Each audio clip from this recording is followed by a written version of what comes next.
여보, 오늘은 레슨이 좀 늦게 끝날 것 같아요. 남편의 문자를 보는 순간 가슴 한켠이 묘하게 쓰려왔습니다. 33년 동안 단 한 번도 느끼지 못했던 불안감이었죠. 그것이 시작이었습니다. 모든 것이 완벽했던 우리 부부의 일상이 흔들리기 시작한 건 남편의 퇴직 이후였어요. 대기업 임원으로 일하다 명예퇴직을 한 남편은 갑자기 찾아온 공허함을 견디지 못했죠. 아침이면 늘 양복을 차려입고 출근하던 사람이 이제는 하루 종일 파자마 차림으로 소파에 누워 있었어요. TV를 틀어놓고 멍하니 바라보기만 하는 남편이 안쓰러워서 어느 날 조심스럽게 제안했죠. 여보, 혹시 피아노 배워볼래요? 젊었을 때 한번 배워보고 싶다고 하지 않았어요? 여보, 그거 정말 좋은 생각인 것 같아요. 남편의 눈이 처음으로 빛났어요. 결혼 전 가끔 피아노를 배우고 싶다던 남편의 말이 떠올라 던진 제안이었는데 생각보다 반응이 좋았죠. 마치 오랫동안 잃어버렸던 꿈을 되찾은 것처럼 설레하는 모습이었어요. 동네에서 제일 유명하다는 클래식 하우스 피아노 학원을 찾았습니다. 대형 백화점 근처에 있는 고급스러운 건물이었죠. 엘리베이터를 타고 5층에 올라가니 피아노 선율이 은은하게 들려왔어요. 실내는 클래식한 인테리어로 꾸며져 있었고 벽에는 유명 피아니스트들의 사진이 걸려 있었죠. 원장님은 생각보다 젊고 세련된 여성이었어요. 44살이라고 했나요? 검은색 원피스에 진주 목걸이를 하고 있었는데 피아노를 가르치는 사람이라기보다는 콘서트홀에서 연주할 것 같은 분위기였죠. 그때는 몰랐습니다. 제가 그녀를 직접 소개했다는 게 얼마나 아이러니한 일이 될지. 선생님, 남편이 처음이라 서툴 수 있는데 잘 부탁드려요. 네, 걱정하지 마세요. 어르신들 많이 가르쳐 봤어요. 우리 학원은 성인 전문이에요. 원장님의 우아한 미소가 왜 그리 거슬렸는지 지금 와서야 이해가 됩니다. 말투에서 은근히 느껴지는 자신감, 세련된 매너, 그리고 남편을 바라보는 저런 눈빛. 그때 알아챘어야 했는데 처음에는 모든 게 좋았어요. 무기력하던 남편이 활기를 되찾았거든요.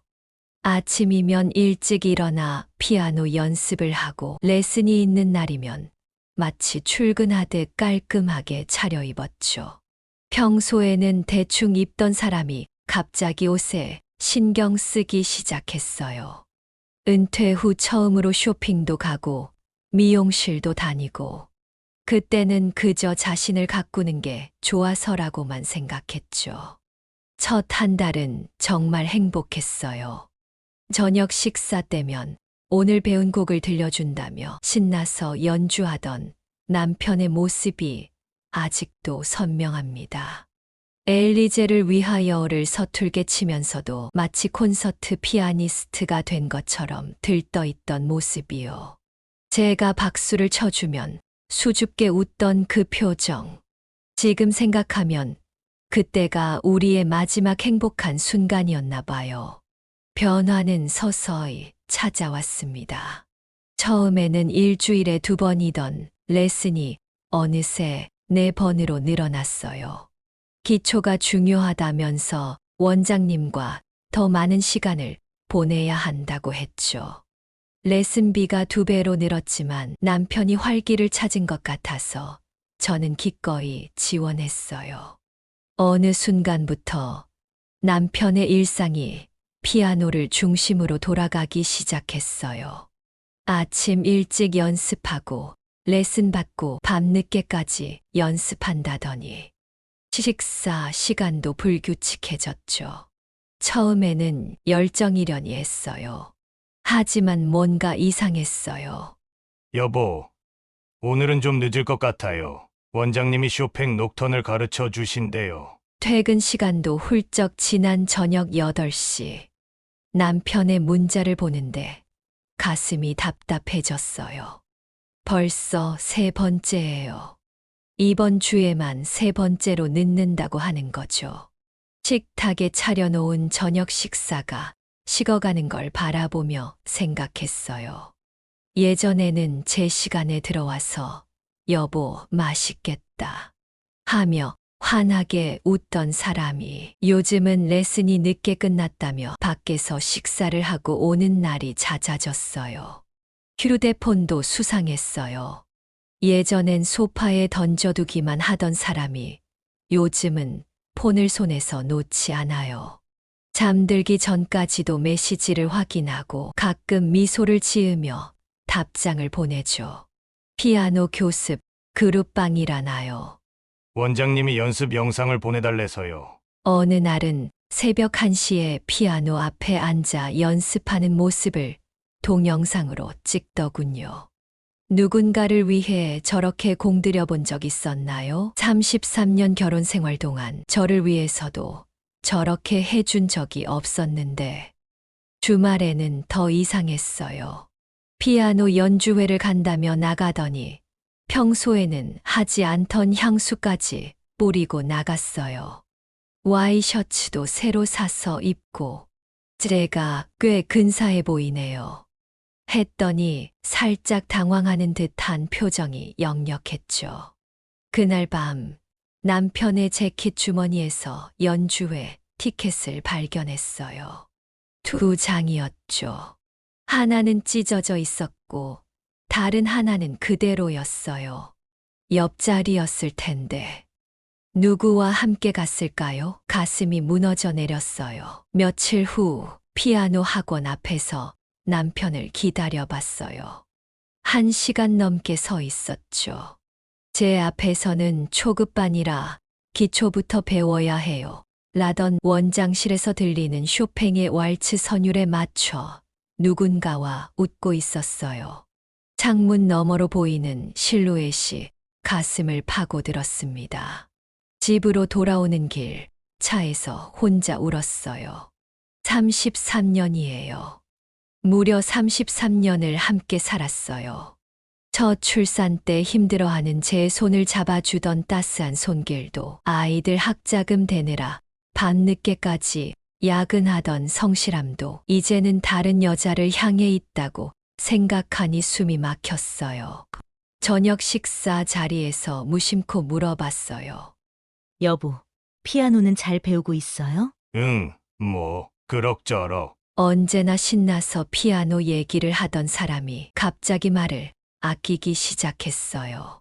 마치 비밀이 들통날까 두려워하는 것처럼요. 다음 날은 남편의 휴대폰을 몰래 봤어요. 평생 남의 휴대폰을 들여다본 적 없는 제가. 하지만 이제는 확인하지 않고는 견딜 수 없었어요. 카카오톡 목록 맨 위에는 클래식 하우스 원장님이 있었죠. 떨리는 손으로 대화방을 열었습니다. 오늘 선생님의 연주가 너무 아름다웠어요. 당신의 진심이 제 마음에 닿네요. 다음 주에는 더 좋은 곡을 들려드릴게요. 당신만을 위한 연주예요. 메시지를 읽는 내내 눈물이 흘렀어요. 한 글자 한 글자가 33년 세월을 무너뜨리고 있었으니까요. 남편은 저에게 한 번도 하지 않았던 말들을 그녀에게 하고 있었어요. 집에서 연습하는 패턴도 완전히 달라졌어요. 처음엔 거실에서 당당하게 피아노를 치던 사람이 어느 순간부터 서재에 개인 피아노를 샀더라고요. 집중이 잘 돼서요. 라는 말이 그때는 그럴듯하게 들렸는데 지금 생각하면 다 거짓말이었나 봐요. 매일 저녁 7시 서재 문이 닫히면 그 안에서는 마치 다른 세상이 펼쳐지는 것 같았어요. 가끔 피아노 소리가 들리다가도 어느 순간 조용해지고 그때마다 속삭이듯 나누는 대화 소리가 새어나왔죠. 그 소리에 귀를 기울이고 있는 제 모습이 비참하게 느껴졌어요. 어느 날은 참다 못해 서재 문틈으로 남편을 지켜봤어요. 피아노 의자에 앉아 있긴 했지만 건반에는 손도 대지 않은 채 휴대폰만 들여다보고 있더군요. 화상 통화 중이었어요. 제가 봐도 될 것 같지 않은 은밀한 대화. 남편의 눈가에 잔잔하게 번지던 미소는 33년 전 우리가 처음 만났을 때 그 표정 그대로였어요. 영상 속의 그녀는 분명 원장님이었겠죠. 검은색 원피스를 입은 모습이 어렴풋이 보였어요. 오늘은 이 부분을 연습해 보세요. 라며 건반을 두드리는 모습이 왜 이리 신경 쓰이던지, 레슨인지 뭔지 단 한 소절도 제대로 연습하는 것 같지 않았어요. 여보, 다음 주에 제주도로 마스터 클래스를 가게 됐어요. 평소처럼 식사를 하던 중이었어요. 남편의 말에 숟가락질하던 제 손이 덜덜 떨렸죠. 33년 동안 단 하룻밤도 떨어져 자본 적 없는 우리였는데 갑자기 3박 4일이라니요. 마스터 클래스요? 목소리가 떨리지 않게 애써 물었어요. 네.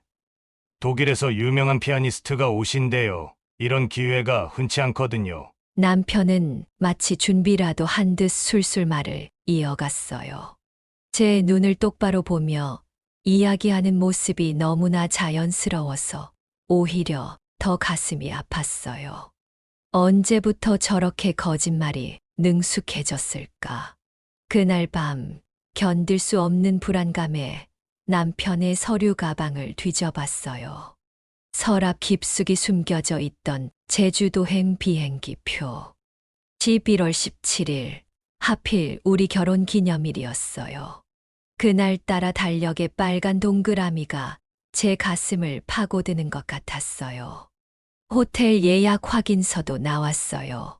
제주시 소재의 5성급 호텔. 방 사진에는 푸른 바다가 보이는 창가에 와인 잔이 놓여 있더군요. 마스터 클래스를 위한 숙소치고는 너무 로맨틱했어요. 일정표는 더 충격적이었어요. A4 용지에 깔끔하게 정리된 시간표에는 오전 10시부터 12시까지 단 2시간의 수업만 있었고 나머지는 모두 자유시간으로 표시되어 있었죠. 그리고 참가자 명단에는 단 2사람의 이름뿐이었어요. 김정훈과 서지현. 낯선 이름이 아니었죠. 남편과 원장님의 이름이었으니까요. 그날부터 제 일상은 완전히 달라졌어요. 잠들기가 무서워졌죠. 밤마다 식은땀에 젖어 깨는 일이 반복됐어요. 남편이 옆에서 평화롭게 잠든 모습을 보면 가슴 한켠이 무너져 내렸어요. 어떻게 저렇게 편히 잠들 수 있을까? 양심이란 게 있긴 한 걸까? 특히 수업이 늦게 끝났다며 들어오는 날이면 더 괴로웠어요. 씻지도 않고 그대로 잠든 남편에게서 나는 달콤한 향수 냄새. 분명 그녀의 향기였겠죠. 저는 한 번도 맡아본 적 없는 향기였으니까요. 그럴 때마다 화장실에 숨어 혼자 울었어요. 크느끼는 소리가 새어나갈까 수건으로 입을 막으면서 아침이면 거울 보는 게 두려워졌어요. 늘어난 흰머리를 하나하나 뽑다가 문득 멈칫했죠. 이제는 흰머리를 뽑을 여유조차 없었던 걸 깨달았어요. 깊어진 눈가의 주름, 피로에 찌든 얼굴. 아이들 키우고 집안일 하느라 보냈던 지난 시간들이 제 얼굴에 고스란히 새겨져 있었죠. 자꾸만 원장님의 모습과 제 모습을 비교하게 됐어요. 그녀의 긴 생머리는 윤기가 흘렀고 늘씬한 몸매는 마치 모델 같았죠. 우아한 걸음걸이, 세련된 말투. 그녀가 입었던 검은색 원피스는 맞춤, 옷처럼 완벽했어요. 반면 저는 집에서 입던 편한 옷과 단발머리, 화장기 없는 얼굴이 거울 속에서 저를 비웃는 것만 같았어요. 그날은 이상하리만치 옛날 앨범이 보고 싶어졌어요. 다락방을 뒤져 먼지 쌓인 앨범을 꺼냈죠. 결혼식 날 찍은 사진이 제일 먼저 눈에 들어왔어요. 하얀 턱시도를 입고 수줍게 웃고 있는 25살의 남편. 당시 저보다 2살이나 어린 남자가 떨리는 목소리로 프로포즈하던 순간이 떠올랐어요. 평생 당신만 보며 살게요.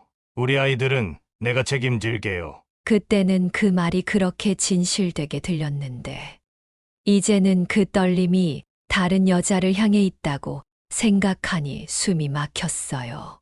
사진 한 장 한 장을 넘길 때마다 추억이 물밀듯이 밀려왔어요.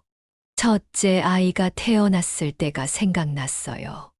난산이었죠. 진통이 시작되고 24시간이 넘도록 아이가 나오지 않았을 때 남편은 병원에서 꼬박 밤을 새웠어요. 의사가 제왕절개를 해야 한다고 했을 때 수술 동의서에 서명하던 남편의 손이 떨리던 모습. 여보, 고생했어. 고마워. 라며 제 손을 잡아주던 그 손길이 아직도 생생해요. 둘째가 수두에 걸렸을 때는 또 어땠나요? 휴가를 내고 약국을 뛰어다니던 발걸음, 밤새 열나는 아이 옆에서 간호하던 모습. 회사에서 눈치가 보였을 텐데도 아이가 나을 때까지 일주일을 꼬박 함께 있어줬죠. 아이들 학자금 대느라 주말에도 야근하고 승진 누락되어도 묵묵히 견디던 그 모습. 거실 한켠의 피아노 앞에 앉았어요. 33년 전 신혼집에 들어왔을 때 남편이 어렵게 할부로 사준 피아노였죠. 나중에 우리 애들 피아노 교육은 엄마가 시켜주면 되겠다. 며 환하게 웃던 얼굴이 떠올랐어요. 이제는 그 피아노가 다른 여자와의 만남을 위한 핑계가 되다니. 건반을 살짝 눌러보니 먼지가 쌓여 있었어요. 남편이 서재에 개인 피아노를 옮긴 뒤로는 이 피아노를 볼 때마다 가슴이 아파서 닦지도 못했거든요. 매일 아침 먼지를 닦던 손길도 이제는 그만두었죠. 피아노 위에 놓인 액자 속 가족 사진. 그때는 우리가 저렇게 행복해 보였는데 언제부터 저 미소가 거짓이 되었을까요? 불면의 밤이 계속되던 어느 날이었어요. 남편의 휴대폰이 울렸죠. 새벽 2시. 문자 알림음이었어요. 남편은 깊이 잠들어 있었지만 저는 또 잠 못 이루고 천장만 바라보고 있었거든요. 손이 저절로 휴대폰을 향해 움직였어요. 오늘도 좋은 꿈 꾸세요. 내일 레슨에서 뵐 생각에 벌써 설레네요. 차마 더 읽을 수가 없었어요. 휴대폰을 내려놓으려는데 이전 문자들이 자동으로 떴죠. 선생님과 함께 연주하는 순간이 제 인생에서 가장 행복한 시간이에요. 저도 그래요. 당신을 만난 건 운명인 것 같아요. 남편의 답장도 보였어요. 나도 그렇게 생각해. 이제 당신과 음악이 내 전부가 되었어. 전부라고요? 그럼 저희 가족은 뭐죠? 33년간의 세월은, 아이들은, 저는 그날 밤 화장실에서 한참을 울었어요. 아침이 되자 남편은 평소처럼 일어났어요. 마치 아무 일도 없었다는 듯이 피아노 연습을 시작하더군요. 서재에서 들리는 쇼팽의 녹턴. 예전에는 서툴던 연주가 이제는 제법 무르익었더라고요. 그녀가 가르쳐준 덕분이겠죠. 여보, 이번 주말에 마스터 클래스 준비할 게 좀 있어서 학원에 잠깐 들렸다 올게요. 일요일 아침 남편이 문을 나서려는 순간이었어요. 평소라면 그래요, 들렸다 오세요 라고 했을 텐데 이번엔 달랐어요. 주말에도 레슨이에요? 제 질문에 남편의 발걸음이 잠시 멈칫했어요. 등 뒤로 보이는 표정이 순간 굳어지는 게 보였죠. 아니, 악보 정리하고 제주도 마스터 클래스 준비할 게 있어서. 말끝을 흐리며 서둘러 나가는 뒷모습이 미심쩍었어요. 30분 후, 저도 집을 나섰어요. 평생 처음으로 누군가를 미행한다고 생각하니 다리가 후들거렸죠. 택시를 타고 피아노 학원까지 따라갔어요. 일요일 아침 학원은 당연히 문이 잠겨 있었죠. 하지만 남편은 열쇠로 문을 열고 들어갔어요. 마치 자기 집처럼 익숙한 동작으로. 잠시 후 검은색 벤츠 한 대가 도착했어요. 원장님이었죠. 우아한 원피스 차림에 화사한 미소를 짓고 있었어요. 그리고 제 남편이 반갑게 그녀를 맞이하는 모습이 보였어요. 창문 너머로 보이는 두 사람의 모습에 가슴이 찢어지는 것 같았어요. 학원 안으로 들어가는 두 사람. 창문을 통해 희미하게 보이는 실루엣이 점점 가까워지더니 마침내 하나가 되어 겹쳐졌어요. 피아노 선율은 들리지 않았죠. 그저 달콤한 대화 소리와 웃음소리만.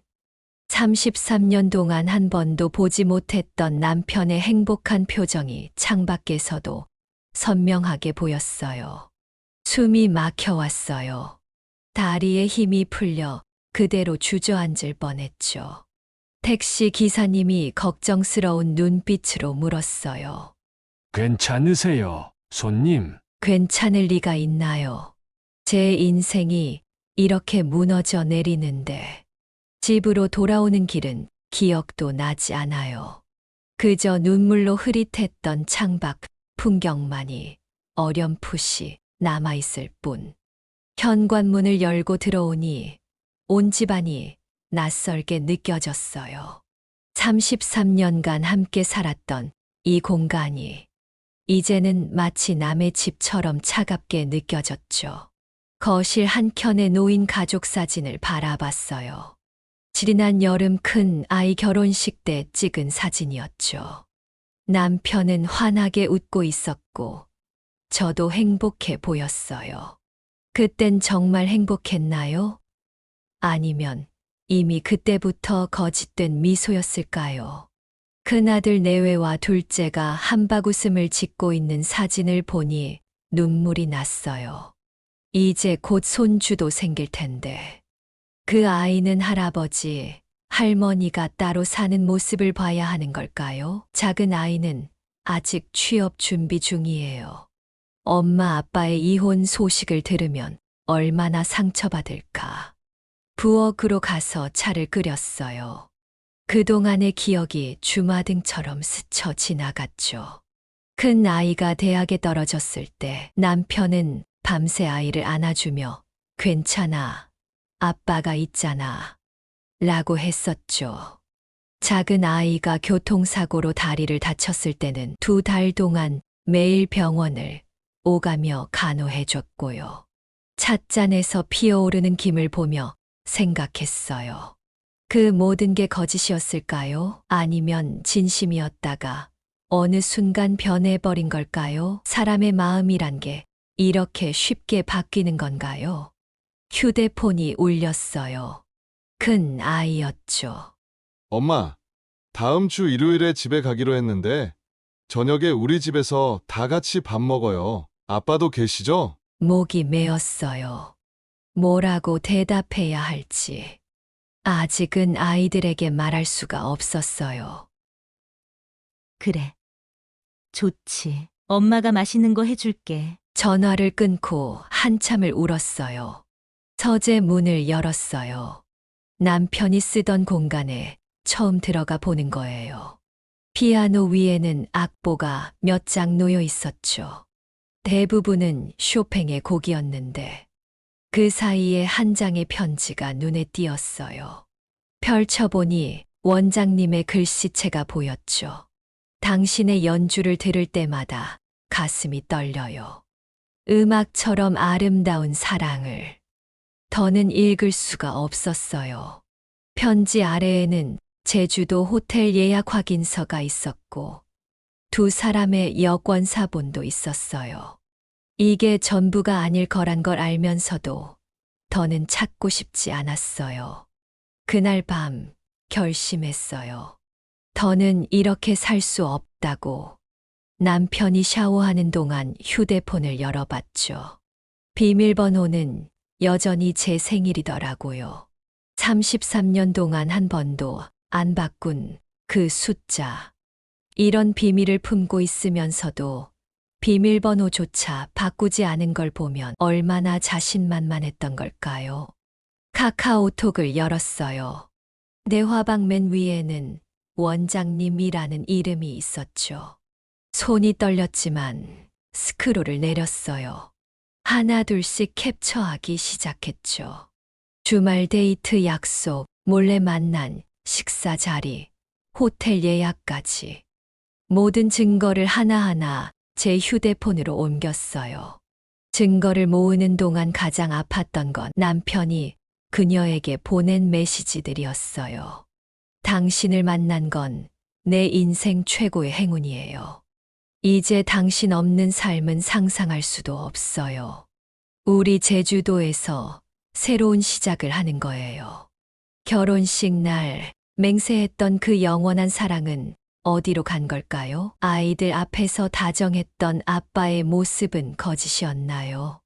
변호사 사무실을 찾았어요. 젊은 여성 변호사였는데 제 이야기를 들으며 차분하게 메모를 해주더군요. 증거가 충분합니다. 부정행위가 명백하네요. 서류를 작성하는 내내 손이 떨렸어요. 이혼. 그 단어를 써내려가는 순간 33년의 세월이 주마등처럼 스쳐 지나갔죠. 신혼 때의 달콤했던 순간들, 아이들을 키우며 함께 웃고 울었던 시간들. 거실에서 남편을 기다리고 있었어요. 손에는 이혼 서류를 들고 이 서류 한 장이 우리의 33년을 끝내게 될 거라고 생각하니 마음이 무너져 내렸지만 더는 물러설 수 없었어요. 현관문이 열리고 남편이 들어왔을 때 그의 얼굴에서 혈색이 순식간에 사라지는 걸 봤어요. 평소처럼 피아노 레슨을 마치고 돌아온 남편은 제가 들고 있는 서류 봉투를 보자마자 직감했나 봐요. 여보, 우리 이제 다 그만두죠. 남편의 얼굴이 순간 굳었어요.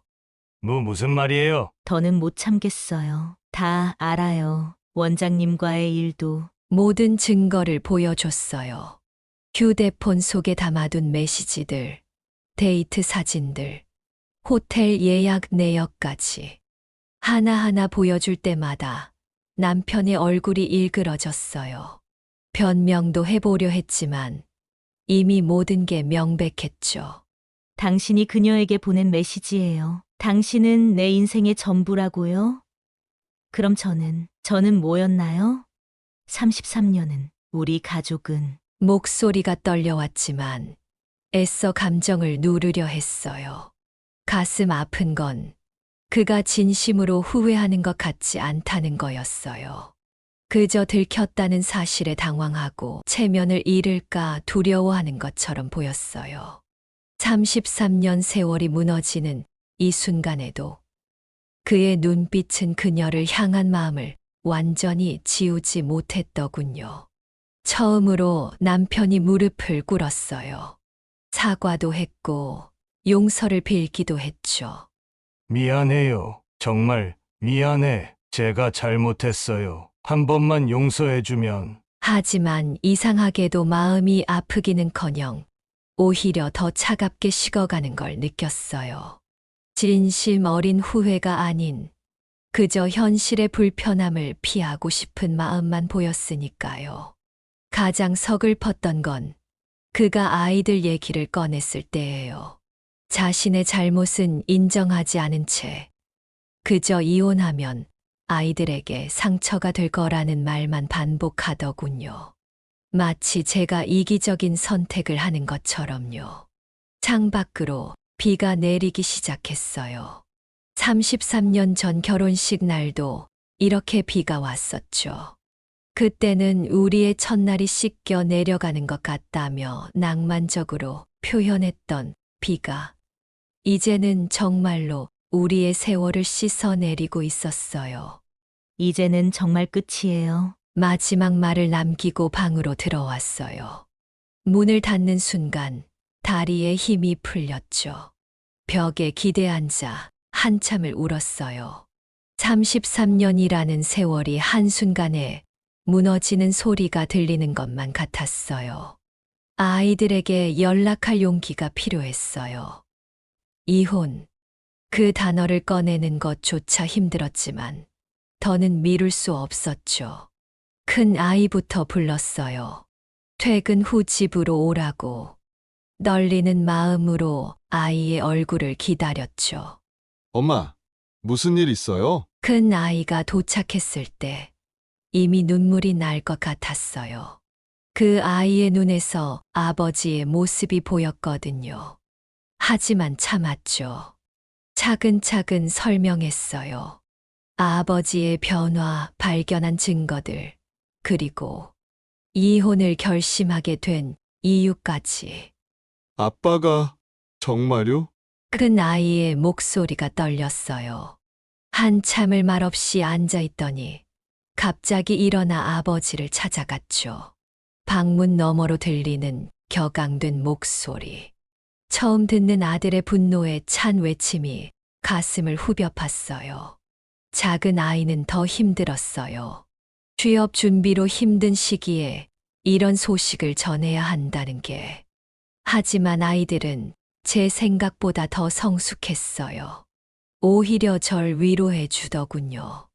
엄마, 이제 엄마 인생도 좀 사세요. 우리가 있잖아요. 아이들의 지지를 받으니 마음이 조금은 편해졌어요. 이제는 정말 새로운 시작을 할 수 있을 것 같았죠. 비록 늦은 나이지만, 혼자만의 시간을 보내는 게 두렵지만, 다음 날 변호사 사무실을 다시 찾았어요. 이제는 결심이 섰으니까요. 증거들을 하나하나 정리해서 가져갔죠. 메시지들, 사진들, 호텔 영수증까지. 부정행위가 명백한 사례네요. 위자료 청구도 충분히 가능합니다. 변호사의 말에 고개를 끄덕였어요. 이제는 눈물도 나지 않더군요. 그저 차갑게 식어버린 마음뿐. 첫 재판 날이었어요. 법원 복도에서 남편과 마주쳤죠. 처음으로 봤어요. 그가 입은 정장 차림이 마치 낯선 사람 같았어요. 피아노 학원 원장님도 왔더군요. 제가 몰랐던 남편의 새로운 삶이 한눈에 들어왔어요. 증거 제시가 시작됐어요. 하나하나가 가슴을 파고드는 비수 같았지만 이제는 견딜만 했어요. 판사님 앞에서 차례차례 펼쳐지는 우리의 33년. 그리고 그것을 무너뜨린 배신의 순간들. 재판이 끝나고 돌아오는 길, 비가 내렸어요. 택시 창문에 맺히는 빗방울을 보며 생각했죠. 이제 정말 새로운 시작을 해야 한다고. 늦었지만 저를 위한 인생을 살아야 한다고. 이혼 소송은 생각보다 빨리 끝났어요. 위자료 3천만 원. 33년의 세월이 그렇게 허무하게 정리됐죠. 돈으로 계산될 수 있는 게 아닌데. 그래도 이제는 끝내야 했어요. 집으로 돌아와 짐을 싸기 시작했어요. 33년간의 흔적을 정리하는 일은 생각보다 힘들었죠. 사진 한 장, 옷가지 하나에도 추억이 서려 있으니까요. 아이들 돌잔치 때 입었던 한복, 남편과 찍은 마지막 여행 사진, 결혼기념일마다 받았던 카드들. 그리고 작은 아파트를 구했어요. 아이들이 찾아와 이사를 도와줬죠. 새 집은 조용하고 깨끗했어요. 처음으로 제 이름으로만 된 공간. 두렵기도 했지만 설레기도 했어요. 이제는 저만의 시간을 가질 수 있다는 생각에. 며칠 후 병원에서 연락이 왔어요. 큰 아이 며느리가 임신 소식을 전한다고. 할머니가 된다는 기쁨과 동시에 이 아이는 따로 사는 할아버지, 할머니를 보며 자라야 한다는 생각에 마음이 아팠어요. 하지만 이제는 제 삶에 집중하기로 했어요. 요가도 시작했고 문화센터 강좌도 들으러 다니고 있죠. 처음으로 저를 위한 시간을 보내는 거예요. 오늘은 카페에 혼자 앉아 있어요. 창밖으로 보이는 가을 하늘이 유난히 높아 보이네요. 문득 33년 전 결혼식 날이 떠올랐어요. 그때도 이렇게 높은 하늘이었을까? 이제는 눈물도 마르고 가슴 아픈 것도 조금은 나아졌어요. 시간이 약이라더니 정말이네요. 새로운 시작이 두렵지만 이제는 제 인생을 살아갈 용기가 생겼어요. 저녁이 되면 이제는 혼자 밥을 먹어요. 처음에는 외로웠지만 지금은 이 시간이 좋아요. 오늘 하루를 돌아보며 내일의 계획을 세우면서 제 인생의 주인공이 되어가는 기분이에요. 아이들은 주말마다 찾아와요. 함께 장도 보고 영화도 보고 이혼 전보다 오히려 더 자주 만나게 됐네요. 얼마 전에는 작은 아이가 취업 소식을 들고 왔어요. 그 아이의 환한 웃음을 보니 이 선택이 틀리지 않았다는 생각이 들었어요. 33년이에요. 결코 짧지 않은 시간이죠. 하지만 이제는 알아요. 그 시간이 헛되지 않았다는 걸.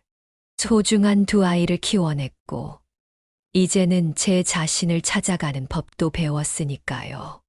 여러분, 혹시 여러분들 중에도 비슷한 상황에 계신 분이 있나요? 혹시 배우자의 변화가 느껴지시나요? 아니면 이미 모든 걸 알고도 망설이고 계신 건가요? 저처럼 늦은 나이에 이혼을 고민하시는 분들께 묻고 싶어요. 어떤 선택을 하셨나요? 그 선택 후의 삶은 어떠신가요?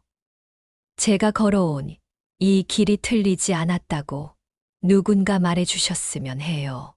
혹시 지금 배우자의 외도로 고민하고 계시다면 혼자 끙끙 앓지 마세요. 저처럼 용기를 내보세요. 댓글로 여러분의 이야기를 들려주세요.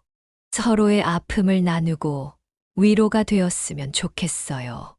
그리고 마지막으로 새로운 시작이 두려우신 분들께 말씀드리고 싶어요. 늦었다고 생각하지 마세요. 우리의 인생은 아직 끝나지 않았으니까요. 긴 이야기 들어주셔서 감사합니다.